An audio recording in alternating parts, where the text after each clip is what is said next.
Good evening. I'm already off script. Merry Christmas and welcome to White Bear Unitarian Universalist Church. Tonight we invite you to come into this place which we make holy by our presence. You are welcome here with all your vulnerabilities and strengths, fears and anxieties, loves and hopes. You are welcome here, for here you need not hide, nor pretend, nor be anything other than who you are and who you are called to be. Come into this congregation where the ordinary is sanctified, the human is celebrated, the compassionate is expected. Come into this place, together we make it a holy place.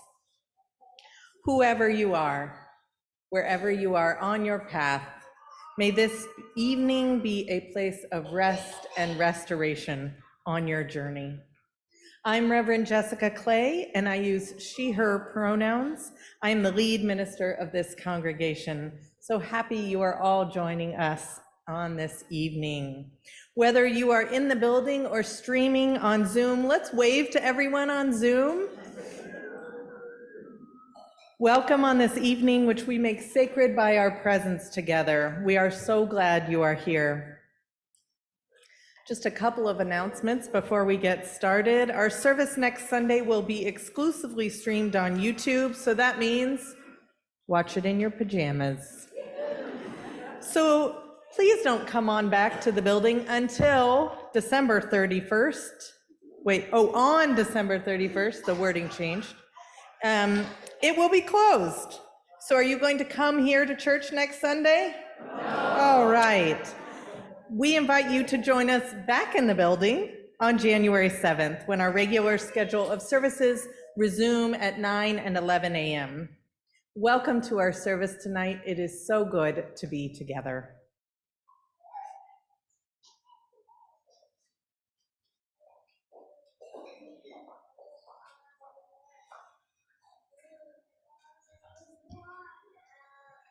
My name is Nico. My pronouns are they, them. I'm the Assistant Director of Religious Education.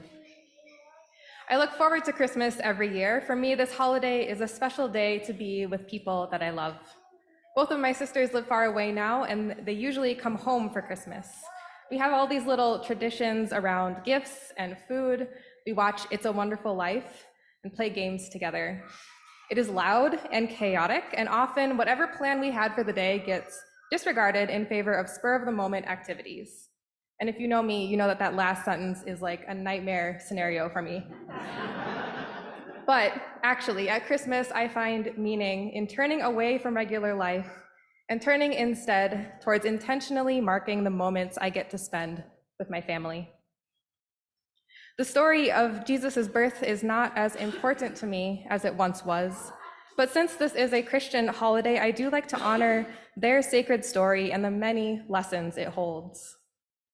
This year, I have Gaza on my mind, where Palestinian families are being violently killed and displaced in the part of the world where the Christmas story is set.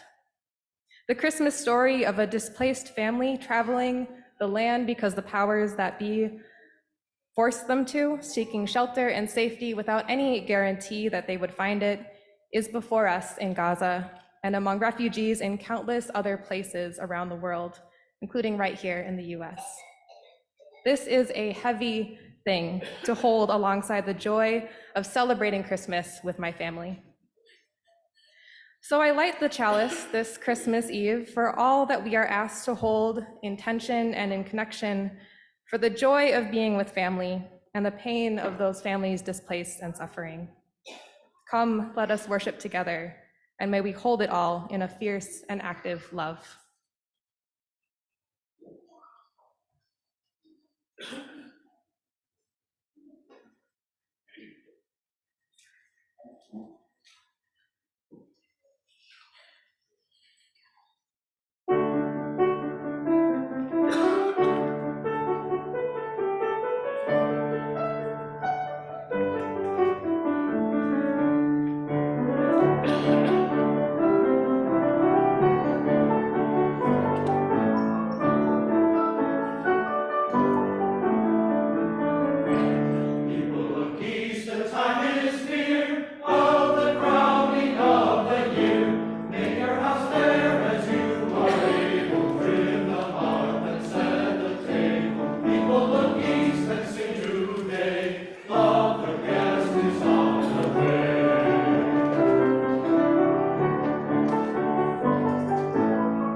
Thank you, choir. A Complicated Christmas by Bruce Marshall. I wish for you this year a complicated Christmas, not the Christmases of simple joys and warm memories that we feel obligated to strive for, but a season in which there is room for the complexities that occur during this time. A season of complicated memories, of happiness and pain, of comfort and loss, of disappointment and fulfillment. A season of gifts, some that remind us of the relationships that sustain us, some that remind us of the silliness and excess to which we are also subject. A season of joy that also has room for sadness, because gladness and sorrow take place together. A season of busyness that also grants us time to pause. A season of bustling that also allows time for quiet. A season of celebrations that also encourages time for reflection. A season of stories and songs about which we have complicated feelings. Some fill us with the warmth of nostalgia. Some make us cringe with discomfort. And some bring messages of truth and hope that we still yearn to hear. A season of light that brings us to see more intensely the shadows of our lives. A season of hope that underscores how far we still must travel to realize those dreams. It is in this world of complicated feelings and memories that a star appears and shines above, drawing us forward with promises of peace and goodwill, offering glimpses of the path that still lies ahead. Please rise in body or spirit for Deck the Hall. The words are in your order of service.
I'm Reverend Jack, and my pronouns are he, him. Our second lesson comes from Howard Thurman on the hope of Christmas. There is a strange irony in the usual salutation, Merry Christmas, when most of the people on the planet are thrown back upon themselves for food which they do not possess, for resources that have long since been exhausted, and for vitality which has already run its course. Nevertheless, the inescapable fact remains that Christmas symbolizes hope, even at a moment when hope seems utterly fantastic. The raw materials of the Christmas mood are a newborn baby, a family, friendly animals, and labor. An endless process of births, is the perpetual answer of life to the fact of death. It says that life keeps coming on, keeps seeking to fulfill itself, keeps affirming the margin of hope in the presence of desolation, pestilence, and despair. It is not on accident that the birth rate seems always to increase during times of war, when the formal processes of man are engaged in the destruction of others. Welling up out of the depths of vast vitality, there is something at work that is more authentic than the formal, discursive design of the human mind. As long as this is true ultimately, despair about the human race is groundless. Please join us for our next carol. Remain seated.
My name is Amy and my pronouns are she, her.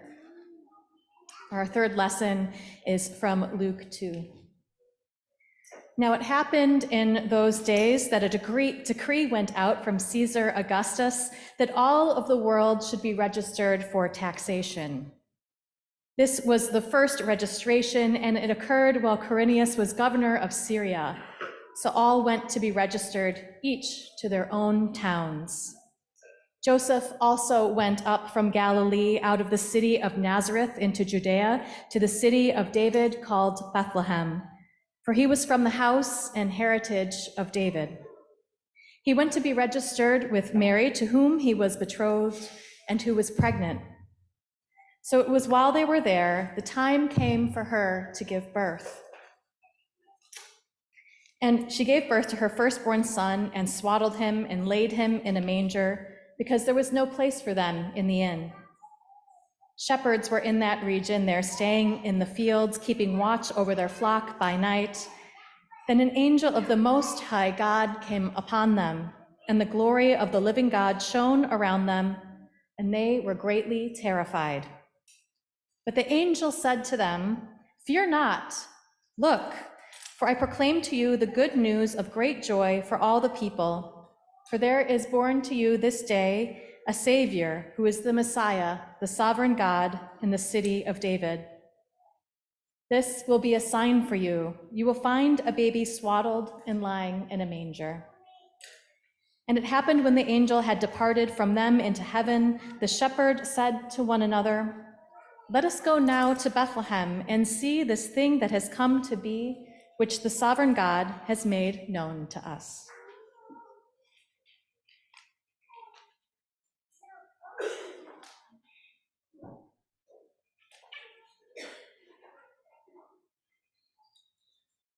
Come from far, come from near, listen to a story, dear, about a babe who was born in a stable.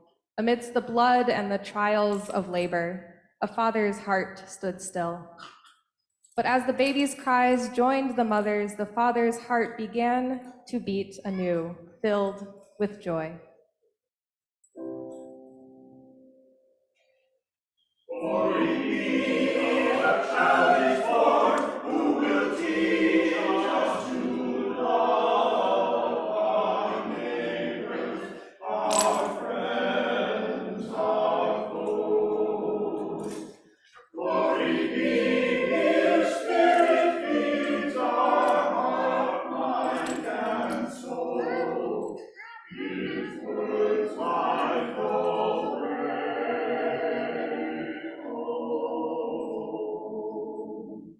Come from far, come from near, shepherds heard the story dear. From angels nigh in a blaze of glory, drawing near they heard Mary singing a gentle lullaby. When Joseph stood to welcome the shepherds, each one was moved to kneel beside the child, filled with hope. Glory be, a child is born, who will teach us to love our neighbors, our friends, our foes. Glory be, His Spirit feeds our heart, mind, and soul. His words like the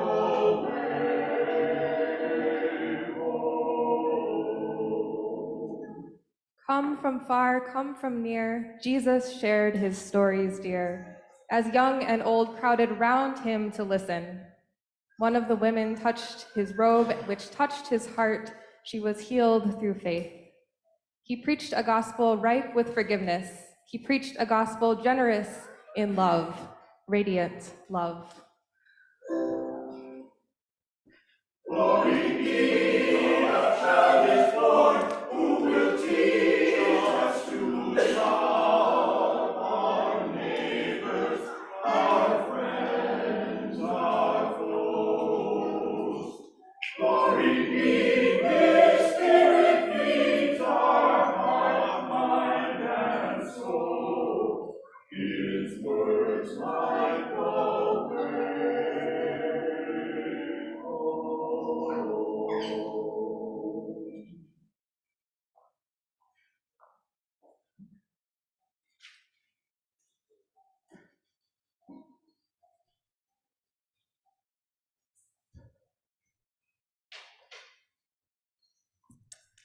My name is Helen Gallagher. My pronouns are she, her. My name is Audrey Gallagher, and my pronouns are also she, her. A reading from Margaret Gooding. They told me that when Jesus was born, a star appeared in the heaven above the place where the young child lay. And since I was very young and had no trouble believing wondrous things, I believed in the star. It was a wonderful miracle, part of a long ago story, foretelling uncommon life. They told me of a supernova appeared in the heavens. In its dying burst of fire, about the time the babe was probably born. Its appearance recorded in the histories of time. And since I was older and believed in science and reason above all else, I believed the story of the star explained. It was a scientific fact, foretelling nothing, merely the source, lovely legend. But I found I was unwilling to give up the star.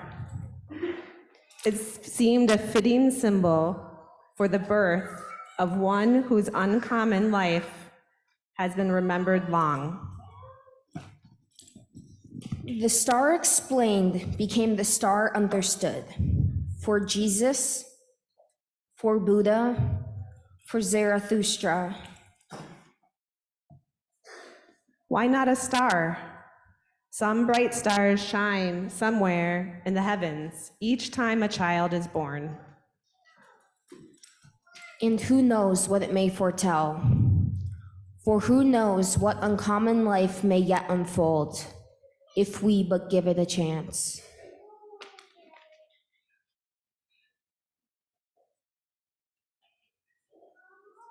Please rise in body or spirit and join in singing O Little Town of Bethlehem.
Please join me for a moment of prayer or meditation. As we gather on this special day, we know that there are so many people holding a combination of joys and sorrows, challenges and cherishings. We hold all of that complexity with tenderness today, knowing that all of us have experienced profound loss and utter delight in our lifetimes.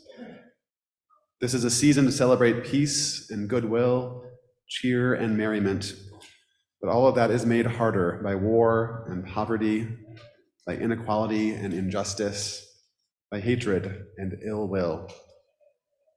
We know that all of us have the power to spread joy and cheer this time of year, just as we have the power to spread fear and distrust of the other. May we choose joy and cheer and peace and goodwill. May we double down on our commitment to work toward justice and fight against the injustices of our world. May we notice when we are hoarding wealth, and may we notice when we close our hearts toward those who need an open heart and open arms. On this very special evening, may we meditate on the holiness of a baby being born, any baby to any people. And may we know that we are part of the village that baby needs to survive and thrive and flourish in this painful but beautiful world.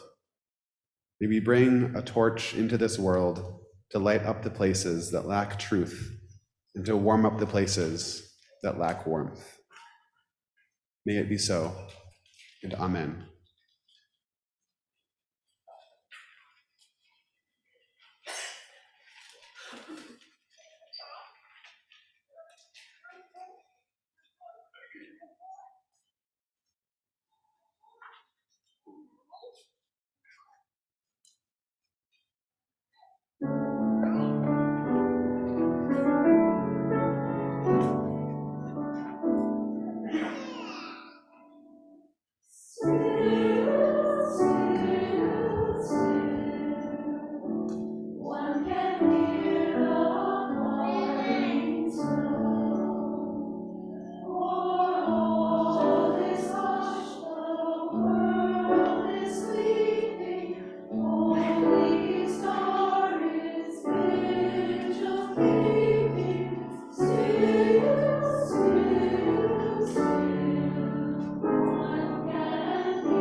Our next lesson is from Bob Janis. There will always be Herods in this world, petty men in large palaces, murderers of dreams. And there will always be a little Herod in us, scribbling decrees on our map of the heavens. There will always be magi in this world, followers of the tiny spark, those who will go to the ends of the earth for wonder. And there will always be a little magi in us, wiser in our dreams than we know. There will always be shepherds in this world, holy caretakers of little ones whose service is interrupted by sun. And there will always be a little shepherd in us, bearers of heart treasure for the mother of the world. There will always be angels, vast armies whose only power is praise, the night's manifold courage. And there will always be a little angel in us, shining and singing our hearts out for a new life. And the time will come, and love will be there too.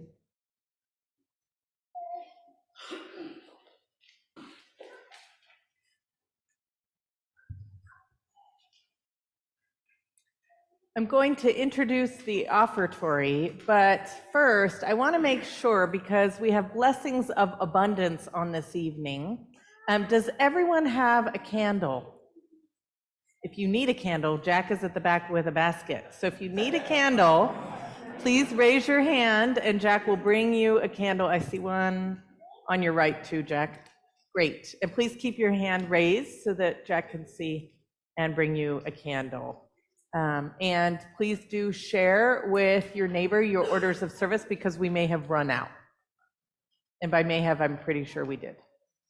There's one more over here. Anyone else need a candle? Yes, we see that one, Anne. Great.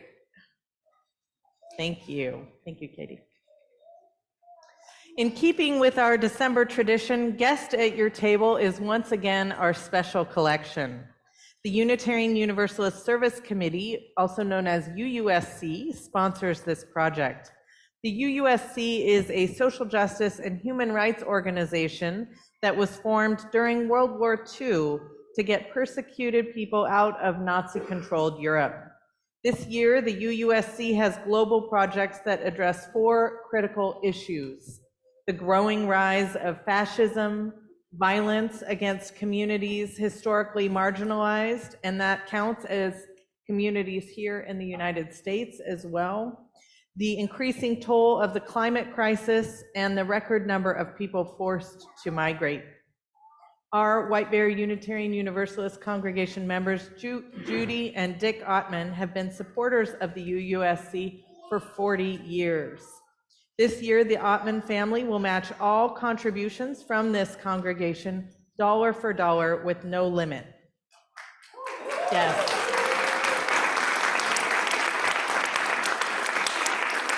It's very generous. And in addition, a foundation, the Veach Foundation, matches all contributions of $150 or more. Thus, if you donate $1,000, the Ottmans put in $1,000.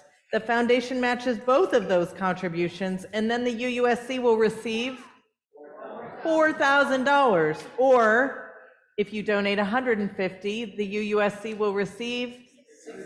You're on it with the math tonight.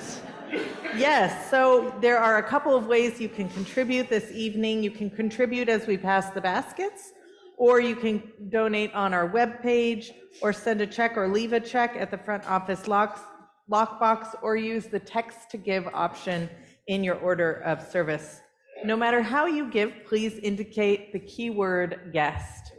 We thank you for your generosity. May you know that this gift is making a difference in people's lives.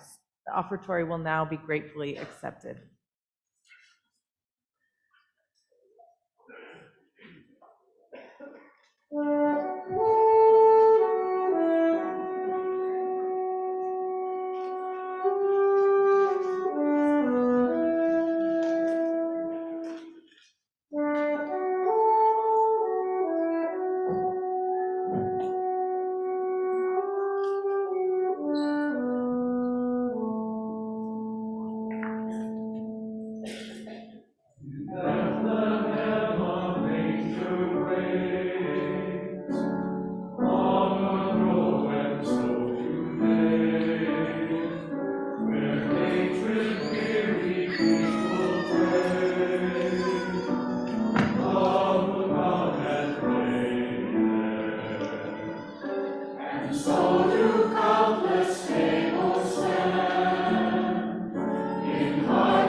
Our next lesson is from Jan Richardson, How the Light Comes. I cannot tell you how the light comes. What I know is that it is more ancient than imagining, that it travels across an astounding expanse to reach us, that it loves searching out what is hidden, what is lost, what is forgotten, or in peril, or in pain, that it has a fondness for the body, for finding its way toward flesh, for tracing the edges of form, for shining forth through the eye, the hand, the heart. I cannot tell you how the light comes, but that it does, that it will, that it works its way into the deepest dark, that enfolds you, though it may seem long ages in coming, or arrive in a shape you did not foresee. And so may we this day turn ourselves toward it. May we lift our faces to let it find us.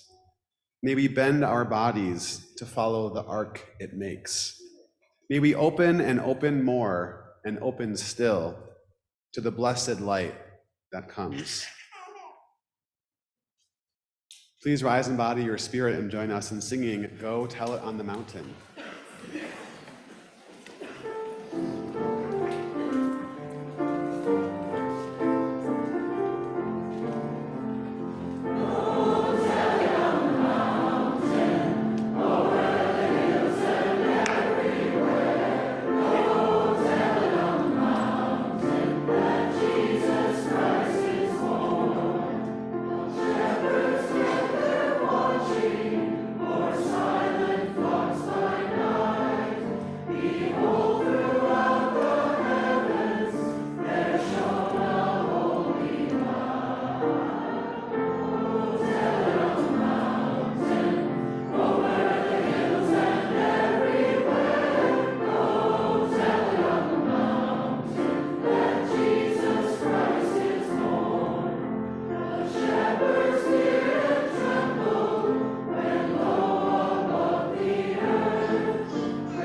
Go tell it on the mountain, over the hills, and everywhere. This song is about proclaiming the good news. It is about shouting from the rooftops that another Redeemer is born. This song tells the shepherds to go spread the news, to tweet about it, or maybe share it on TikTok or Facebook. And we come to our churches this night, gathering year after year, hungry and searching for good news in the face of a world that breaks our hearts. So maybe you are like me. I struggle to stay informed with what's going on, but not so informed that despair and apathy become my dominant narrative. That has been a struggle for the last many years. I'm trying to find the level of informed that allows me to have a functioning level of anxiety. And it's my privilege that allows me to turn off the news, to choose which news from the mountaintops that I pay attention to. And this year, you know, the news has been horrific. We have felt hopeless in the face of war and fascism. We have felt heartbreak at watching thousands of beloveds dying in Gaza, of anti-Semitism on the rise here in the United States. There are many reasons why hope can feel as if it is a far-off thing on this Christmas Eve night. And we are weary. We come to this place like the shepherds, searching for hope, searching for the star that we can follow towards love. We come not concerned with whether this story is true or not. What matters is that we can see elements of our own lives within it. It is a story of things not going as planned, of fear and uncertainty. It is the story of a child being born to refugees, refugees with no place to stay, unhoused, taking a journey that was forced upon them. It is the story of change and hope in the midst of it. It is the story of hope that is born with each child that enters the world. So I want to take a little moment, and if you are the parent of one of these children here tonight, I want you to know that their noises are welcome, because that is the noise of hope being brought into the world. We are all part of nurturing that hope. So when this Christ child was born, a new Redeemer was brought into the world to speak up against the empire, and whose message was love. We already know the end of this story, right? He lives but a short life before he dies. We know within this story is his mother knowing the pain of her child dying and learning to carry that grief. And so we can see ourselves within this story, parallels of our own stories, parallels of the stories of people we love, and of that, searching for hope in the midst of grief and pain and loss, that fundamental yearning that is always with us, that moves us to leave our homes on this unseasonably balmy evening, or turn on our live streams and choose this community to remind us of the star that we follow together. This is a story of laws being put into place that restrict and deny basic human rights. And it is the story of people speaking up against that. Story is the power of one person to speak up against fascism who comes from humble beginnings. It is the story of possibility and loss all wrapped up into one.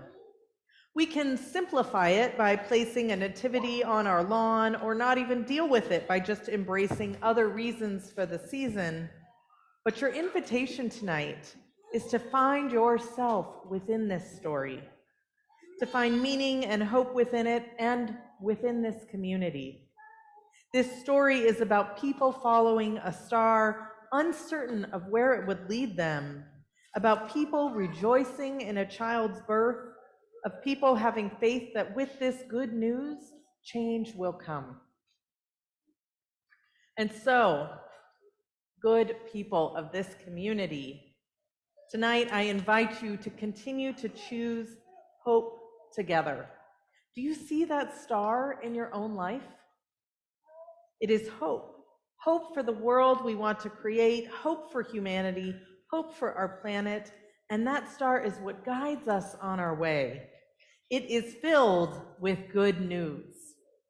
And we all have a little bit of that star inside of our hearts that tells us which way to go, tells us which choices to make, guides our decisions and our lives, and wants to go tell it on the mountain when good news happens.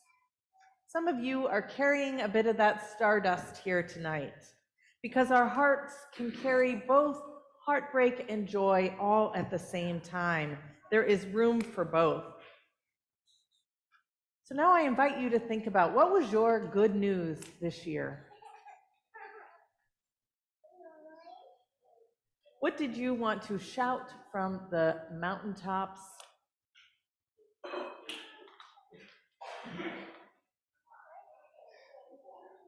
I will start.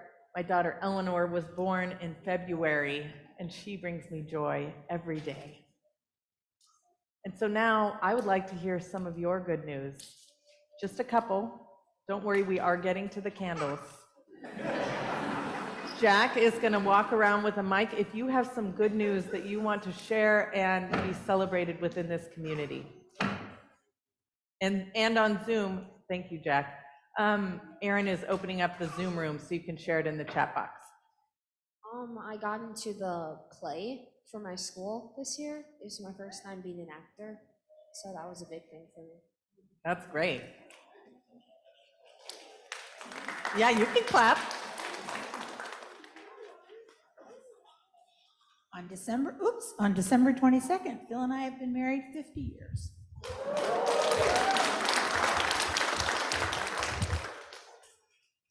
That's not easy, right? 50 years is a long time. It's a lot of work. Oh, there's one in the front. 10 years cancer clear.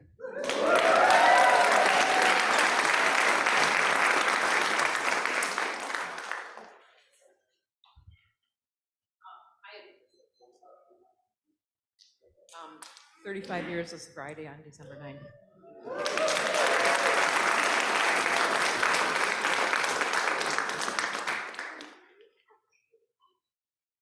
Just over 100% in my microeconomics class.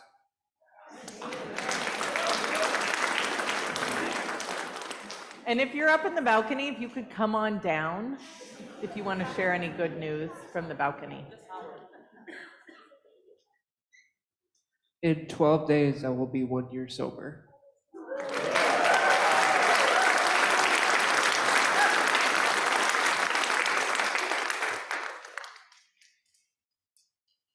Got to talk to a friend again after 4 years.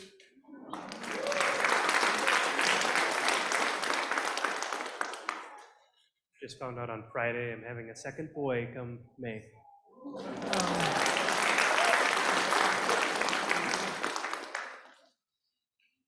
Jack, do you want to share any online? None have come in yet. Okay, great. They're keeping their good news, but we know it's out there. These are just a few of the reasons to remember that though the way may seem obscured at times, there is still good news out there and we are carrying it. There will always be reasons to lose hope.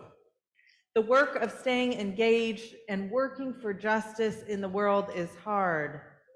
And that star, can you feel a little bit of that stardust in your heart? Go ahead and feel your heart. Can you feel a little bit of that stardust in there? It beckons us onward. It calls out to us. And it asks us to remain engaged, to show up for each other, to work for peace and justice, to have faith, and to remember that no one can take your joy from you. That joy will be the star for another who needs help finding their way. Come with me, dear ones. Our star is beckoning us into the new year. Hope and love are on the horizon. Let us find joy in one another. Are you on this journey with me? Yes. Amen.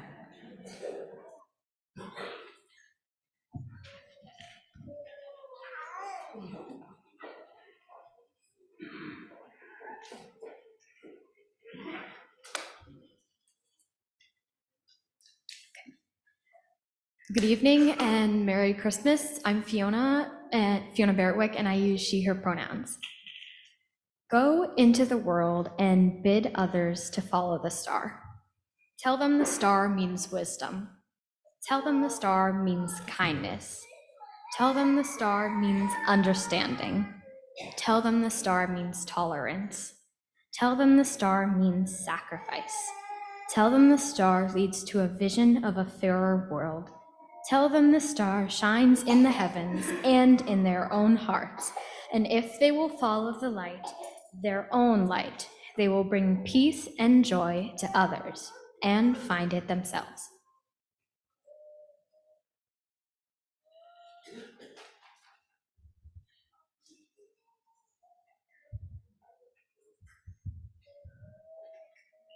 And now we do the time-honored tradition of lighting our candles.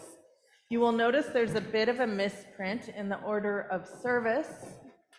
We are going to sing, first we're going to hum it while we light the candles, and then we are going to sing verses 1, 3, and 4. Would you rise in body or spirit?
Will you hold your candles up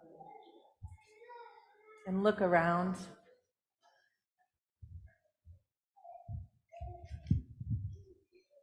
This is just a picture of the light that is in each of us, the stardust that is in each of us that guides us on our way.